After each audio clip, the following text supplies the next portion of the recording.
ये रियोस्टेट है जिसे धारा नियंत्रक कहते हैं। इसको कैसे यूज करते हैं, इस पे देखो सबसे इंपॉर्टेंट चीज जो है वो इस पे 3 पॉइंट्स होते हैं जहां पर कनेक्शन किए जाते हैं। एक पॉइंट ये है, दूसरा पॉइंट ये, तीसरा पॉइंट ये है। अब कंफ्यूजन ये रहता है कि कनेक्शन जो है जब सर्किट में लगाएं तो कैसे करें। तो देखो गाइस, यहाँ एक कनेक्शन यहाँ करना होता है इसके इस पॉइंट पे, ठीक है। दूसरा कनेक्शन, अब बात है इन दोनों में से कहाँ किया जाए, ठीक है। इसका कनेक्शन यहाँ करना होता है, सेकंड कनेक्शन यहाँ करना रहता है। अगर हमने यहाँ कर दिया, उसका रीजन क्या है, देखो यहाँ कर दिया तो बीच में एक वायर लगी हुई है, ये वायर लपेटा हुआ है, ये पूरा यहाँ से लेके यहाँ तक वायर है। इस वायर की वजह से रेजिस्टेंस आता है, और रेजिस्टेंस जो है वो लेंथ के डायरेक्टली प्रोपोर्शनल होता है। जितनी ज्यादा वायर की लेंथ होगी उतना रेजिस्टेंस होगा और उतना ही करंट जो है वो कम फ्लो होगा।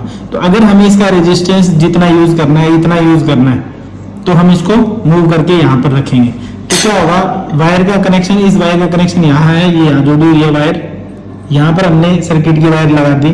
तो अब करंट यहाँ से होता हुआ और इस पॉइंट पे है, यहाँ से करंट इस नीचे मेटल स्ट्रिप लगी हुई है, यहाँ से इसके नीचे से होता हुआ यहाँ पहुंचेगा और यहाँ से होता हुआ सीधा यहाँ पहुंचेगा और आगे सर्किट के अंदर फ्लो हो जाएगा।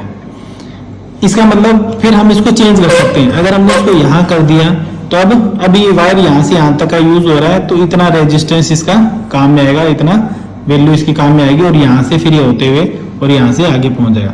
लेकिन अगर हमने ये गलती कर दी कि ये कनेक्शन तो यहाँ करना ही है, दूसरा इसकी बजाय अगर यहाँ कर दिया, यहाँ करने का मतलब है कि यहाँ से लेकर यहाँ तक पूरी वायर हमने यूज कर ली है, ये सारा वायर काम में आ गया है, पूरा वायर काम में आ रहा है और करंट यहाँ से जा रहा है। तो अब इसका वैल्यू खत्म हो गया, इसको चेंज करना नहीं करना कोई मतलब नहीं है, इसका कोई मतलब नहीं है, इसकी वैल्यू खत्म हो गई। तो यहाँ तब किया जाता है जब ये पूरा का पूरा हमें rheostat complete as a resistance use करना हो, तब किया जाता है। और ऐसी जरूरत जनरली हमें नहीं पड़ती है, 12th 11th में लैब के अंदर कभी भी इसकी जरूरत नहीं पड़ती है।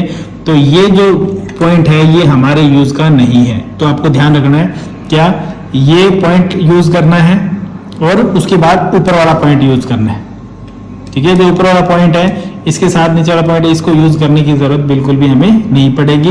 अगर हमने कर लिया तो हम इसके रेजिस्टेंस को कम ज्यादा नहीं कर पाएंगे। इसको वेरी करने के लिए, चेंज करने के लिए यहाँ से और यहाँ से कनेक्ट करना जरूरी है, ताकि हम इसकी वैल्यू ऐसे मूव करके तार की लंबाई को कम ज्यादा कर सकते हैं, उससे इसके रेजिस्टेंस की वैल्यू कम ज्यादा हो जाएगी। ओके गाइस, आई होप आपको समझ में आया होगा। Thank you.